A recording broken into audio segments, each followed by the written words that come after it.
Now let's listen to Obama today lecturing us, a man who's accomplished Zippo. Let's listen to him lecture us yet again. Cut 2, go. It's no secret that these are folks who've occasionally been at odds. This is cap and trade for years, even decades. In fact, some of the groups here have been embroiled in lawsuits against one another.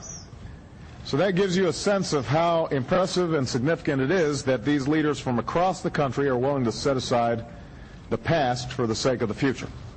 For what everyone here believes, even as views differ on many important issues, is that the status quo is no longer acceptable. Stop. The status quo for Obama is never acceptable unless he's created it. Now, this is crucial. I write about this in Liberty and Tyranny. The status quo is never acceptable to the statist unless he has created it. So the status quo in this respect, which is energy use and the production of cars, is not acceptable to Obama because he seeks to destroy and then control these entities. Go. While the United States makes up less than 5% of the world's population, we create roughly a quarter of the world's demand for oil. Stop. That quote is slightly different than his usual quote, and again, it's in Liberty and Tyranny, and I said then, and I will repeat now, listen to that statement, 5% of the world's population, a quarter of the world's demand for oil, what he used to say is a quarter of the world's resources. And he is telling you there, as he has told us before, for those of us who pay attention, that he wants to make us poor. He wants to make us poor. Now, the fact that we're one of the few countries that know how to use these natural resources in a productive way, because we are, or at least were, a capitalist country, doesn't cross his mind. There are dictatorial regimes throughout the third world that are sitting on all kinds of natural resources, but they don't know how to get to them, and they have no intention of getting to them because they are backwards, they are repressive, they are Marxist, they are terrorists, they are socialist, or they're simply fascist. That is, they are statists. So the fact that we're able to husband our resources to the extent that we're still allowed to turn them into something productive, to advance humanity, to improve our way of life, is not something that a president of such a country, ours, should be talking down and troubled about. This is the difference, for instance, between a Ronald Reagan and a Barack Obama.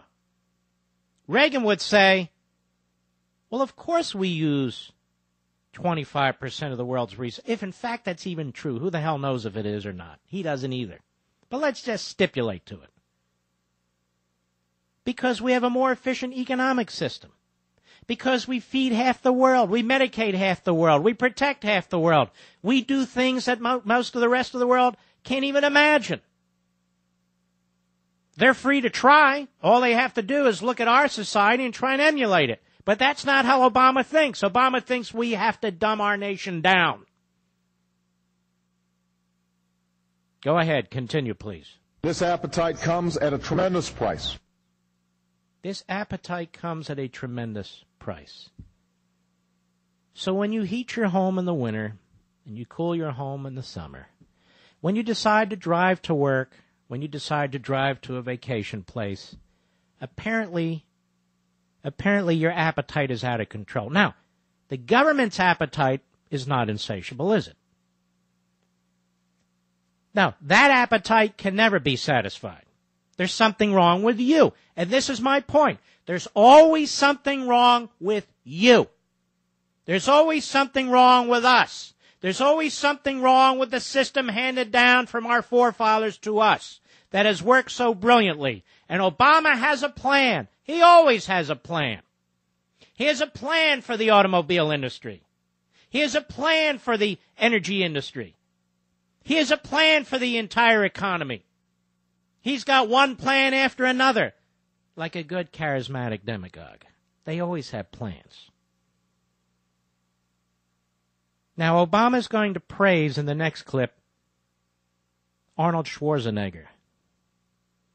the worst governor in the United States, the worst governor in the history of California, a complete disaster, and a liar who came to office as a fiscal conservative and now is the most spendthrift governor in the history of California, and there have been many liberal governors in California. Let's listen to this. Cut 3, go.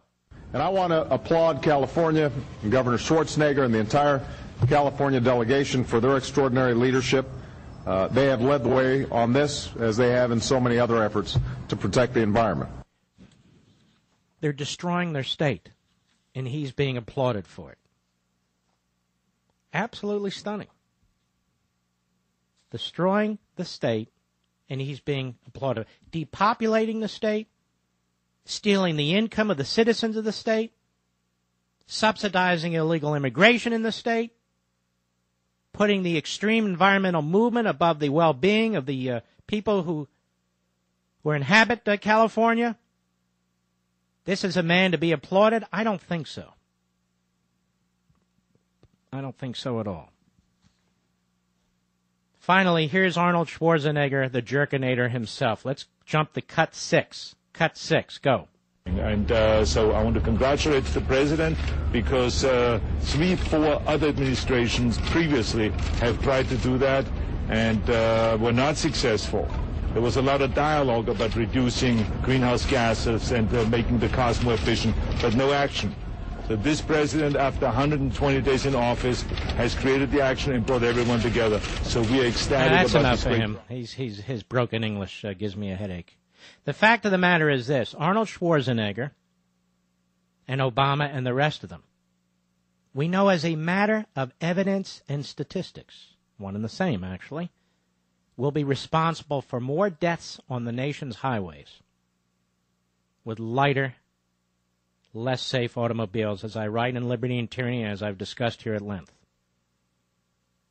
Utterly and completely irresponsible. Not one word about the human cost of what they're doing with this fake science.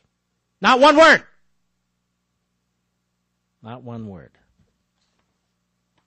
So, all right, ladies and gentlemen, did you know, speaking of the private sector, speaking of innovation, as I did earlier, nearly half of us will lose important computer files this year. I don't know about you, I can't afford